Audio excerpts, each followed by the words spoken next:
Jujut après la grande panique dans le camp des Madianites.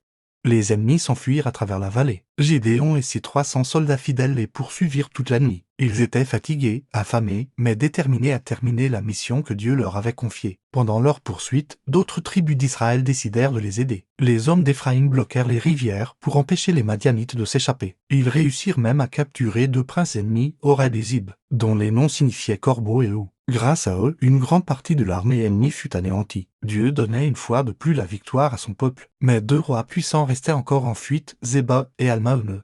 Gédéon voulait les poursuivre jusqu'au bout, en traversant les villes de Saka et Penuel. Ces soldats épuisés demandèrent du pain. « Donnez-nous un peu de nourriture, je vous supplie. » dit Gédéon. « Nous poursuivrons les rois de Madian. » Mais les habitants refusèrent et se moquèrent d'eux. « Pourquoi vous aiderions-nous? Vous n'avez même pas encore attrapé le roi. » Gédéon fut triste de leur réponse, mais il ne se découragea pas. Il leur dit calmement, « Quand le Seigneur me livrera Zéba et Almaone, je reviendrai. » Et le Seigneur tint sa promesse. Gédéon finit par rattraper les 2 rois et mit fin à la puissance des Madianites. Ensuite, il retourna à Saka et Penuel pour leur rappeler qu'on ne doit jamais douter de ce que Dieu promet de faire. Quand Israël vit tout ce que Gédéon avait accompli, le peuple fut rempli de joie et d'admiration. Ils vinrent le trouver et dirent, « Sois notre roi, toi, ton fils et ton petit-fils.